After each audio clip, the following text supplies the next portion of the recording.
Municipal Watch, bringing your local issues on the national agenda. SAFM, leading the conversations that move us. All right. Thank you for those WhatsApp voice notes that you've sent through. Really appreciate all of the engagement from you, especially for the open line. Well, let's get then into our Municipal Watch feature. Mielani Holeni is on the line, and he, of course, is Chief Group Advisor at Ndiso Consulting. And today we're looking at the commitments that have been made to fix local government. Mielani, good morning to you. Thanks for your time this morning. Good morning, Casey, and good morning to the listeners. I'm really looking forward to the discussion this morning. Thank you, Mielani. I think perhaps let's just kick it off by reflecting on the comments made by President Cyril Ramaphosa in his opening of Parliament address, where he spoke about the 7th administration's intention of improving the functioning of municipalities. This 7th administration will focus on extending these services to those people who still do not have these basic requirements, and it will improve the reliability and affordability of delivery. This will require measures to improve the efficiency of local government to deliver on its crucial mandate. Minister Thabisa's determination that all municipalities receive the necessary administrative, technical and financial support for them to be viable and stable does represent the 7th administration's clear intention to improve the functioning of our municipalities. And yes, I will give him the full support as he executes this function. Mielani, and those were the words of President Ramaphosa earlier on in the week as he was speaking about what his administration will do, or should I say last week, in fact. And of course, the new minister, Velunkosini Thabisa, has said that every municipality must work. Now, that's not rocket science. The proof of the pudding is really in the eating. So, do we have a sense from what the minister has said about local government now? Do we have a sense of what will be different or what will produce different results under this administration? Well, I think, the reflection of the 7th administration as per the other administrations and so on, I think the way to at least phrase how things should look or should be panning out from now going forward is the fact that there has to be a significant step change. The other administrations have made attempts, serious attempts, for that matter, to be able to try and change the complexion of local government.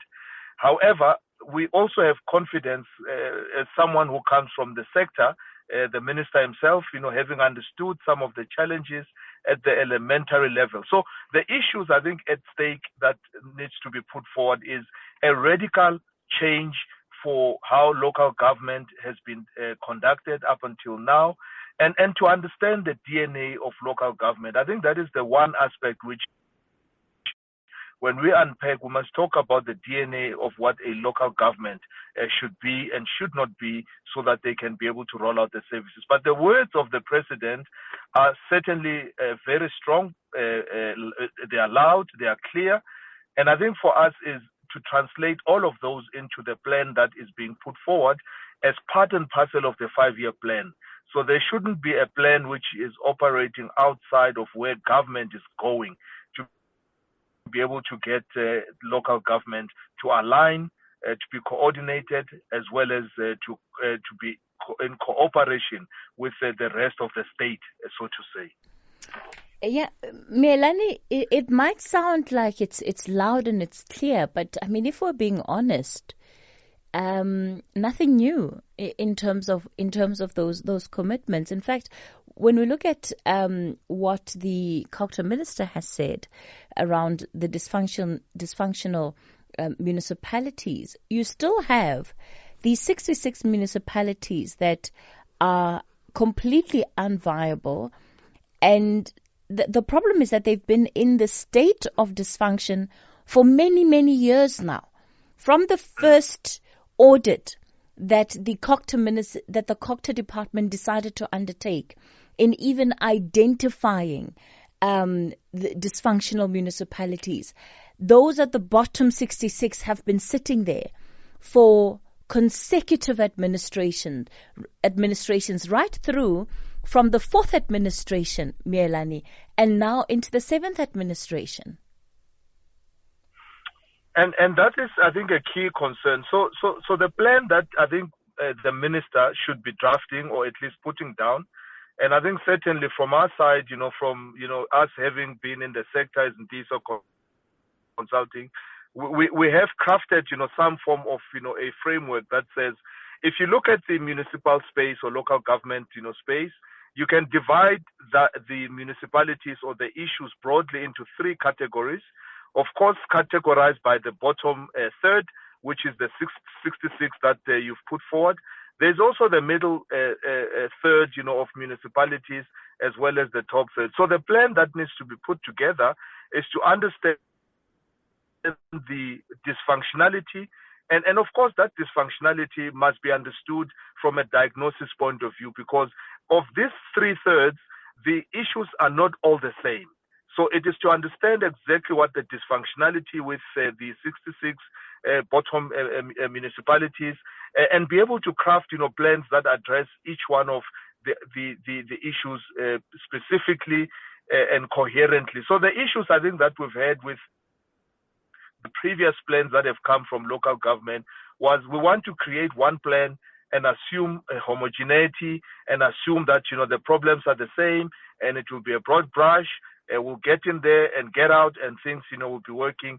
And then there's always a wonder that says, but why haven't things, worked if we have gone, with budgets and people and so on and so forth. But the issue is it's at a tactical level. It's at the DNA of some of those municipalities. And maybe let's describe municipalities in the bottom, so in the 66 that you've mentioned. 1, they don't have an industry. 2, they don't have, resources that they can be able to extend, beyond and attract, skills beyond where they are.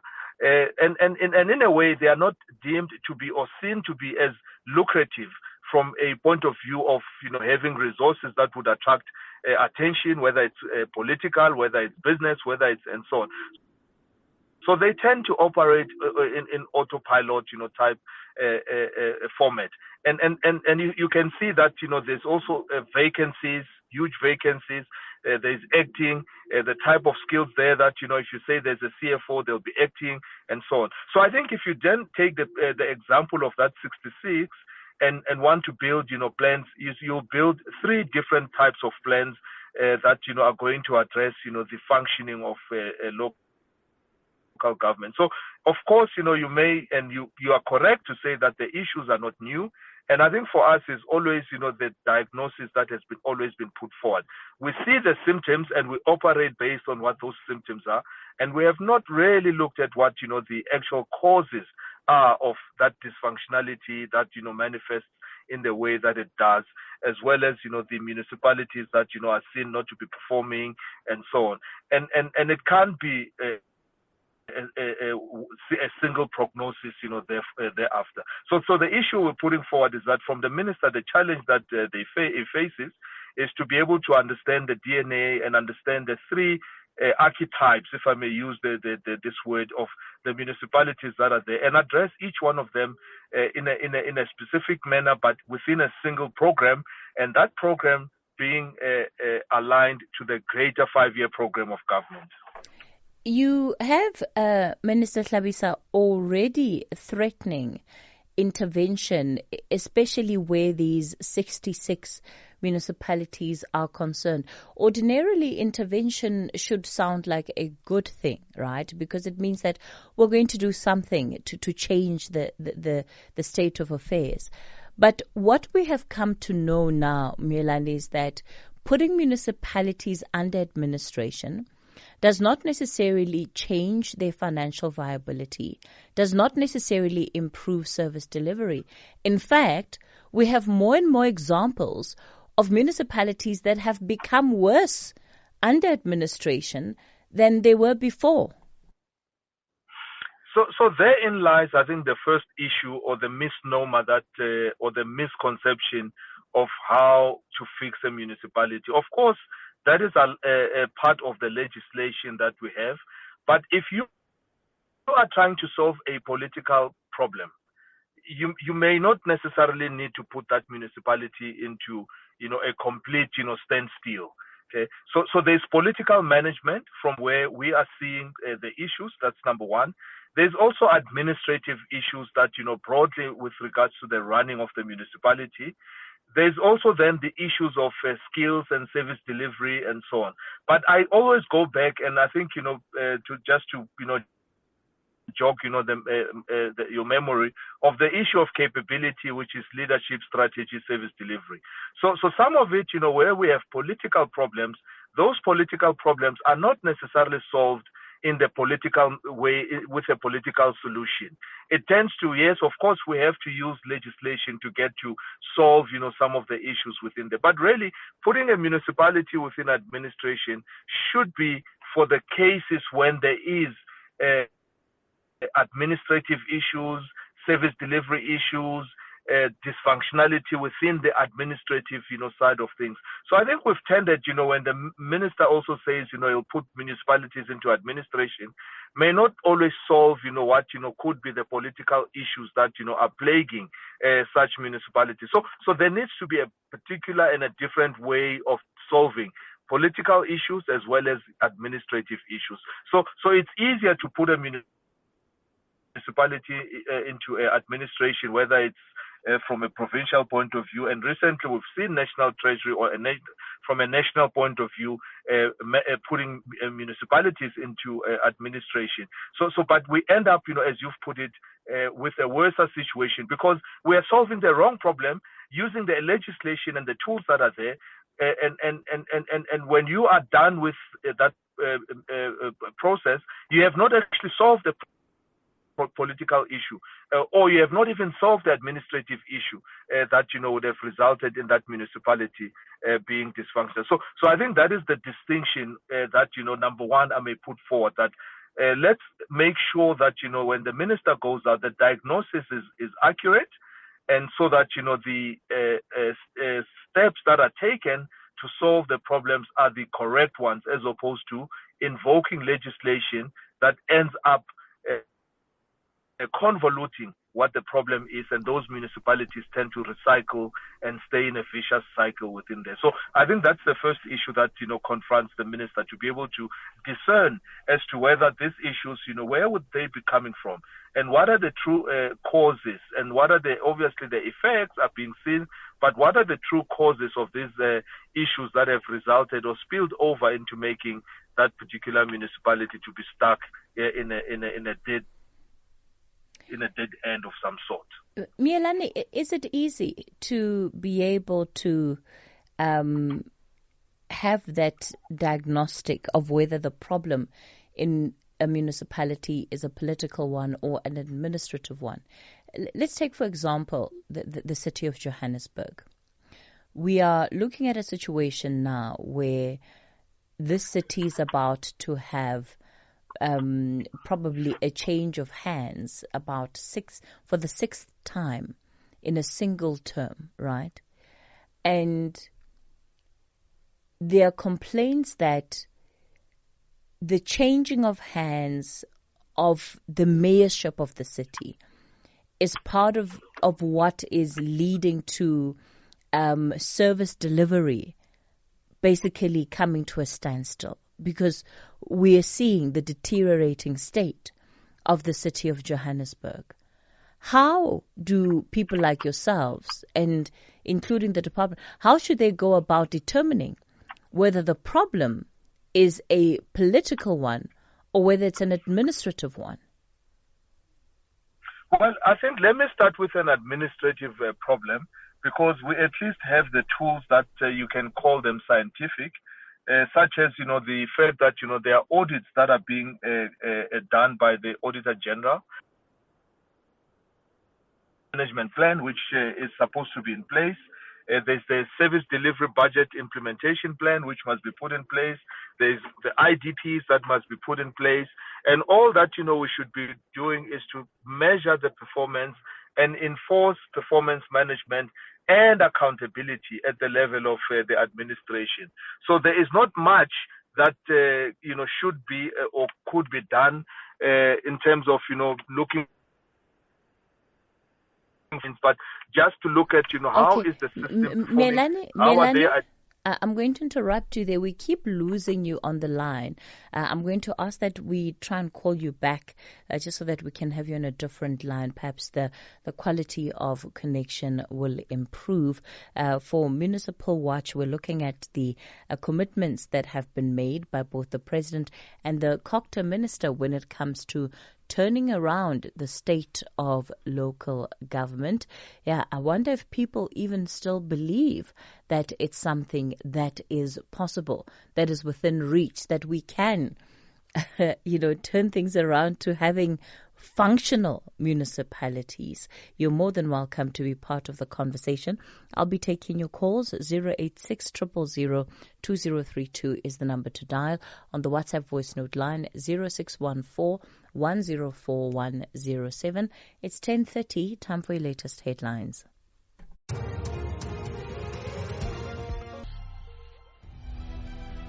Municipal Watch, bringing your local issues on the national agenda. SAFM, leading the conversations that move us.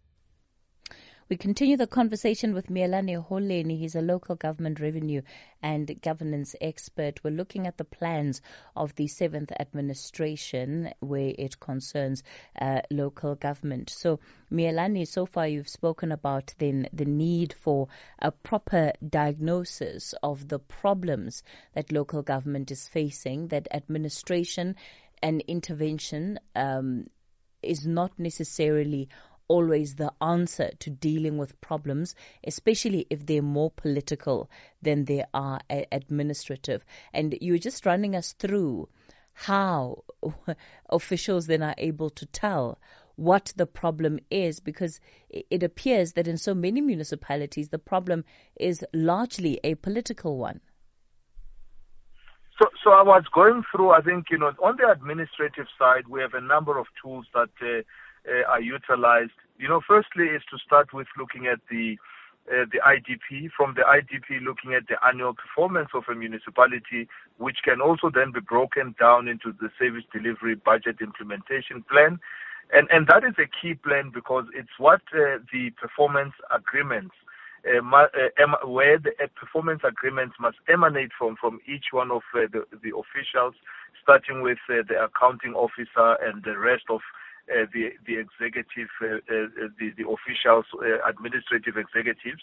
That's a way of at least, looking at the performance, on a quarterly basis, the adherence to budget, the adherence, to spending, the service delivery, and so on. So the AG also does a great job to then reflect back, to talk about the financial side, the accountability side, the management, issues that, they've found. So from an administrative point of view, we have very clear tools to be able to perform that diagnosis.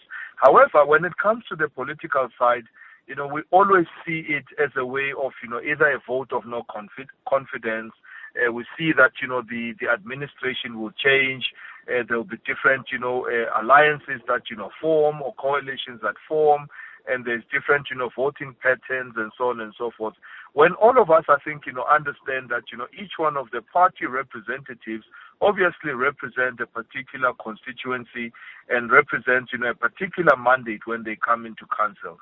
So I think, we are still lacking in terms of, enforcing and driving the political management of managing the political situations and the competitions that would take place within a council. So that is one aspect. But how do you see that, a municipality is dysfunctional. It's the fact that, council will not sit. It's the fact that, the committees will not be sitting to make the executive to account. Is that, you are not having reports that, are or resolutions that are being taken. At times you'll find that, council sits, on an emergency basis, often, and not, the normal sitting of council, which would be the normal, calendar. And from there you'll then see the changes and the votings and so on. So I think, for us, where we've seen in some of the municipalities, is at a political level, you may find that, there's even a divergence of views within the same political parties that may be ruling within there. So those are the key issues that, would require and warrant that, there be a political solution as opposed to wanting to solve the issues within the confines of, council itself, but to understand that the members who have, the councillors who are voted in, emanate and come from a political parties who must sit down and resolve the issue. So we then must look at, a different structure of how to solve those issues at a multi-party level so that, there's at least coherence, congruency, and some form of agreement that, when everyone then goes into council, there has been at least, an understanding that, this is the mandate that, is going to be discharged according to the plans and precepts of the municipality. So I think those are the two stark, differences, that we are seeing. You've spoken about the city of Johannesburg. Obviously, when, when the mayor changes, it's easier to then tell that, perhaps, the coalitions that were in place perhaps are no longer holding, or there's a different view that is being pursued.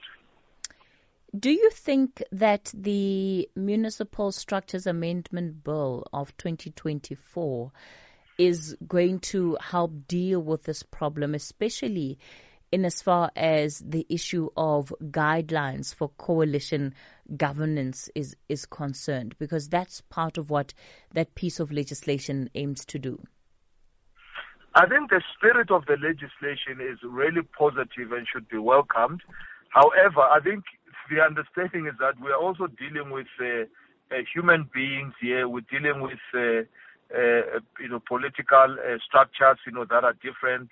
We're dealing with we're dealing, I think, with a lot more. So in as much as you can legislate the fact that coalitions must be formed in this particular way and so on, each one of the political parties have a responsibility to go and report to their caucus, or to go back, to the structures that, are at least helping them to manage the programs within a council. So the issues tend to go a little bit above, where you are determining how coalitions tend to form, into the very realms of, the various, political structures, that if there is no agreement, which is transparent, before they even enter into those particular coalitions, I think that therein lies, some of the issues that, us as citizens may not always or will never get to know what goes on behind the closed doors, but we see an outcome. And that outcome, after a few months, it gets to be undone, and a new one comes in. So I think the kind of legislation, if there ever was going to be legislation that comes in, it must be to look at those broader issues that, would result, in just a municipality being dissolved, for reasons which are not,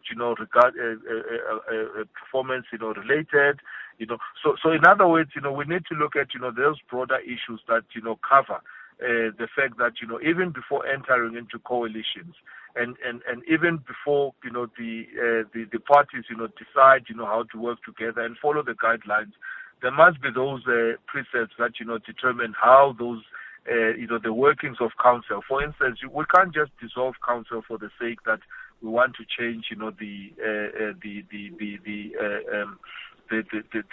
leaders that are there. There should be a lot more in terms of those guidelines. So I think those guidelines, yes, will go some way towards, at least regulating what we can see. But I think there's what is not always visible to the eye that, requires, I think, a lot more leadership. Hence, the functioning of province as well as national towards, local government is consequential. Some of the things we've said in the show before is to look at, how do you align local government, to the rest of the public service? because, at this stage, local government, can easily, take, its own off-ramps and on-ramps and so on. Yes, it's an autonomous sphere of government, but you need to then bring an environment that, brings it, into a sphere that, at least, allows, for the entire public, it's part of the public service sphere, or at least, the precepts, under the commission and so on, but also that political management that, tends to be applied at a national and a provincial level needs to equally be applied. And I think, the issue of consequences need to be put forth. They need to be applied, in that way. So those are, I think, the issues that, from a local government point of view, we can't just be every 3 months or 6 months or whenever, the situation arises or it happens that, we just, come back and say, oh, now there's a new mayor, there's a mayor from this particular political party, or there's a new executive, from there, or so-and-so is being, relieved of their duties without, a clear process that is, is followed. So what I'm saying is that we are lacking in terms of, a process that can be transparent and can be at least applied consistently all the time, because all of the issues that have taken place in the various places where power has changed or governance has changed has been for different, reasons. Some, we could argue that, they are, sensible. Some may even be, borderline, spurious, reasons that don't take the municipality forward. Mielani, before I bring in our callers, very briefly, let's touch on the issue of the district development model, because that seems to still very much be what government sees as the future of local government and what they believe is going to change the state of local government. We've had the pilots, that have taken place out in the Eastern Cape, in KZN, in Limpopo. But have we seen anything notable coming out of those pilot projects? We know that there's been quite a lot of money spent on that already. But are they bringing the desired results? Well, I think at this stage, suffice to say that, there is not, if I may put it perhaps in academic terms, and I'll come back, to more practical terms, there has not been much research that goes into local government from a district development, point of view. And I think it's perhaps, something that should have been thought of because of introducing a new model of working, that there should have been a lot more attention put forward with regards to putting up studies that would evaluate whether the district development model is working and how is it working and what are the shortcomings of the model itself. But on paper, the model remains, it provides a lot of hope to the local government sector, not only local government sector, but, to what I've always said as well, to say what will work for this government going forward is that we need to integrate, government so that government works, together. So that cooperation is what the district development model on paper is supposed to be bringing. As to whether the other spheres of government are also falling in line with regards to the provincial as well as the national, from aligning projects, from aligning and coordinating budgets, and creating a streamlined set of programs that, would have an implementation from from, if you want, from local to national. I think it's where perhaps, there remains for us a lot of work that still needs to be done to ensure that, there is that alignment. So district development model must never just be seen as, just a district. Okay. It must also be seen in light of the province. It must be seen in light of, the national as well, because that is how at least, and the example we can give in this case is that there's a municipal road, there's a provincial, road, there's a national road. All of those roads, if you want to construct, a road that, gets, to where the people are, it must terminate at a point where it ends up in a particular municipality with the arterial connections. So do the other programs, of government, that must be applied, from there. So I think the district development model requires, a further implementation. But what I think needs to be coming out now is particular lessons that are being pulled out that can at least improve the model. So the idea is sound. However, I think we also need to put in a lot more effort and to pull in the other spheres of government. So this must be about the state as opposed to just about being the district and the municipalities. All right. Thanks for that input, Mielani. Mike, you're out in Newlands. Good morning. Hi, good morning, Kathy, and good morning to your guest. I must admit, I'm trying to take in what your guest is saying, but look, he's an expert in his subject. I'm just a South African who pays my rates and taxes, and I think we're missing the point here. I'm just looking at City Press the other day. 6.1 million rand in the Limpopo municipality was irregularly awarded. Now, the managers and the bosses in that municipality, Kathy, didn't go and find the guys who took the money. They went on a whistleblower hunt to find out who reported the thieves. And you look at eThekwini Council in Durban. I mean, just the other day, they gave themselves 1.7 million rand for a party. Now, what I'm saying is to your guest, I mean, in fact, just on your show this morning, Kathy, somebody phoned in, I forget where, saying there's no doubt in his mind that road that's being built near his house is millions are being spent and wasted on, and I think you need to look into it. Now, that's what we're dealing with. And to your guest, I say this: look, let's get down to basics. The ANC government sees municipalities as a vessel from which they can steal, and unless we get something like the Scorpions back in, which are independent of anybody, and they come to the DA municipalities, the ANC municipalities, and they are free to lock up people and put them in jail, I'm afraid this program is just, nothing's going to happen. I promise you the listeners that are listening now are going to be none the wiser, because there are no consequences to anybody's actions. We could fill up another prison, Kathy, just on municipal officials that are elected into ANC offices that are stealing from us as we speak. And you can have all the best plans in the world, but I'm afraid you're going nowhere in a hurry, and we will be going nowhere in a hurry for 5 years from now unless people start going to jail. And that is not going to happen the way the administration is run at the moment.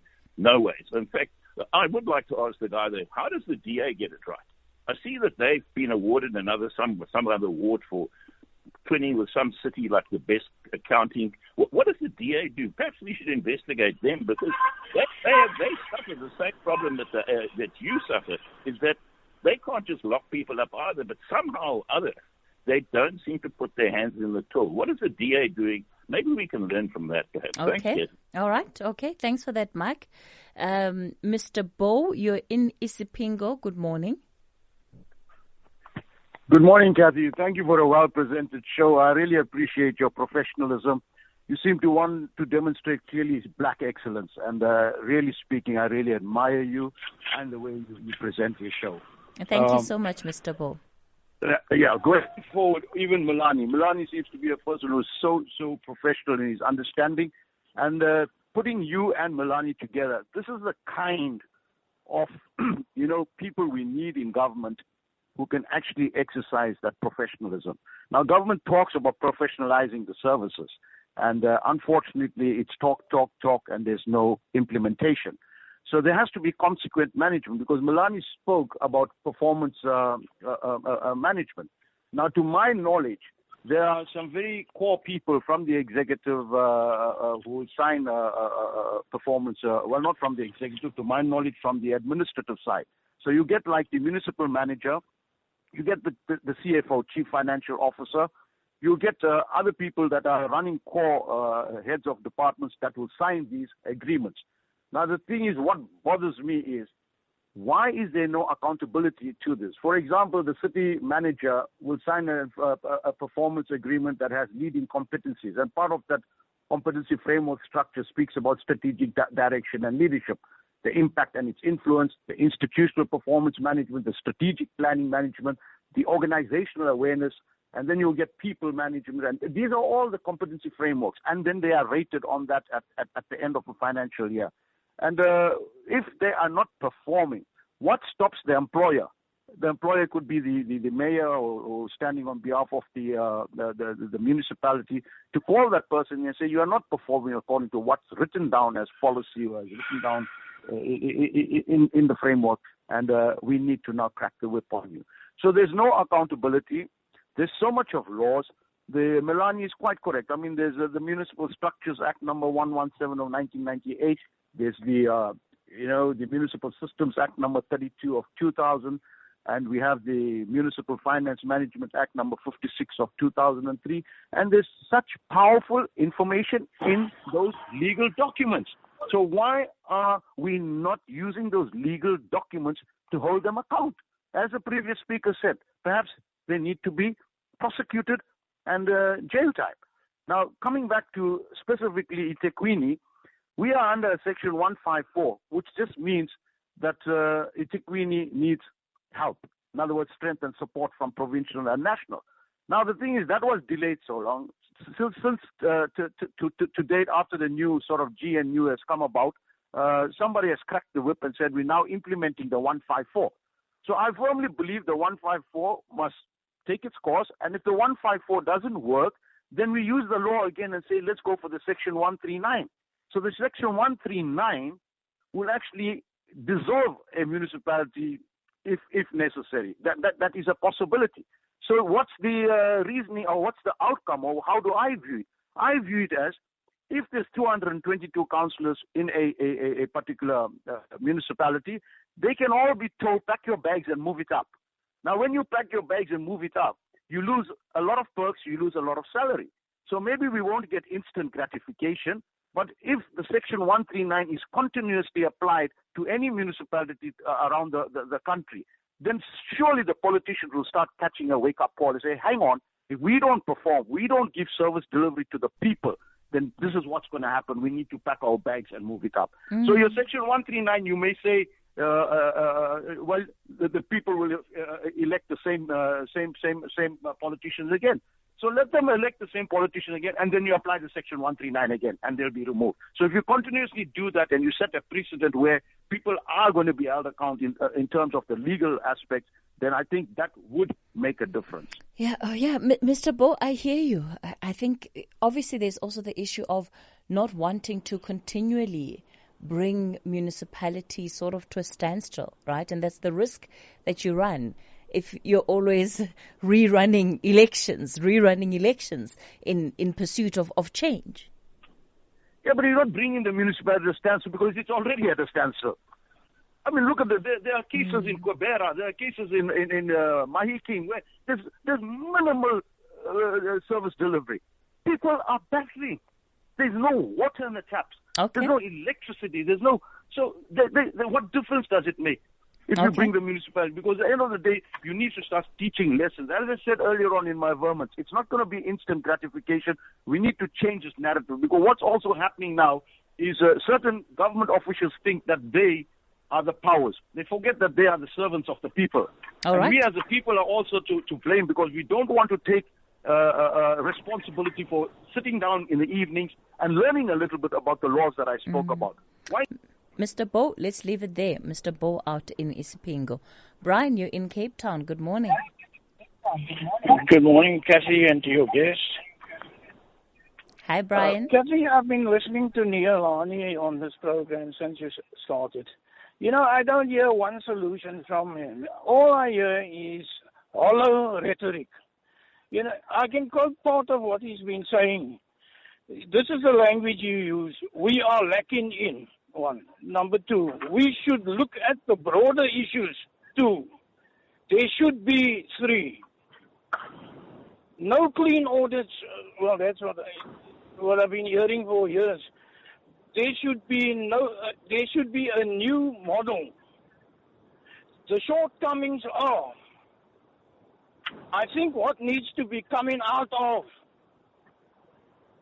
how do you align local government with, you fill in the gaps. Now, all I hear is hollow rhetoric and fancy language from time to time. I don't hear any solutions. 2 months ago, I listened to your show and you were discussing 15 million rand was paid for boreholes before it was even completed by the eThekwini municipality. What has happened to that? He doesn't come onto your show and say, look, we've arrested those guys. They are appearing in court, and etc. There's no accountability. I'm tired of listening to Neolani's hollow rhetoric and fancy language. He must come onto your show and tell us what he's done. Yeah, but Brian, remember, Meilani is not part of the state. He is just an independent governance expert. Yeah, but at least he's coming onto your show as an expert. He should inform the minister and the relevant departments. Okay. All right, Brian, let me give Meilani a chance to respond. Meilani, do you want to weigh in on some of the feedback from our listeners, including what Brian is saying? Yeah, look, I just want to start, with the first, inputs. And I think really what we are seeing is that, legislation is there to be applied. And I think, for one moment, as Mr. Bo was speaking, I then thought to myself, if there's 139C, which is, the dissolution of council being applied, how about a situation where the same councillors who were there when, the municipality gets to be returned to normality, there's a legislation or a policy that says none of those councillors, return. And I think maybe that's where he was going, from some of, the issues that are there. The other aspect is also to look at, how you then apply something similar to the same administration that, do you leave the same administration in place? Do you leave the same political representatives in place, starting from the ward councillors to the PR councillors? So I think, for us is, those are, when I say, those are some of the far-reaching proposals that we would want to see from the Structures Act, that would at least enforce a complete change, because if you're solving in part a political problem as well as an administrative problem, you need to permanently also remove some of those parts that may have seemed to collude or to be part and parcel of the dysfunctionality that would have been there. And I think just something I'm just putting forward. Look, the issue of solutions within local government, we put a lot of solutions on a daily basis. Some of those solutions may not be sufficient or may not be able to describe them on radio as we are speaking. We, for instance, from a diesel consulting point of view, we solve a lot of cash flow problems in municipalities, to give, an example. But of course, the system of local government, also requires, institutional resolutions that are being put forward. In some, cases we've done changes, and put up, new structures or new organograms and so on.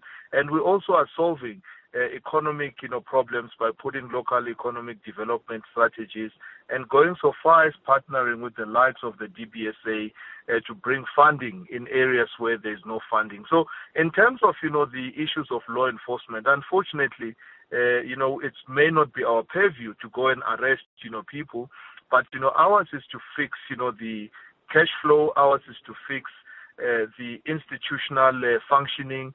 Ours is also to fix the economic issues, within the area, within there.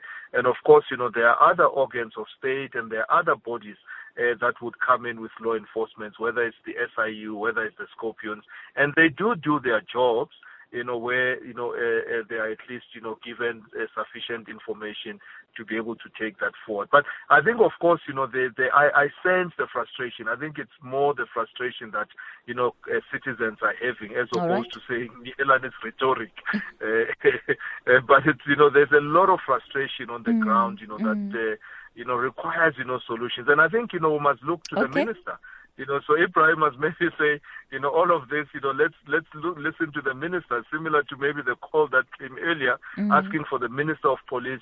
When is the Minister of Kokta also coming in to put forward, his plans in terms of how he plans to rid local government of some of the problems that they are facing.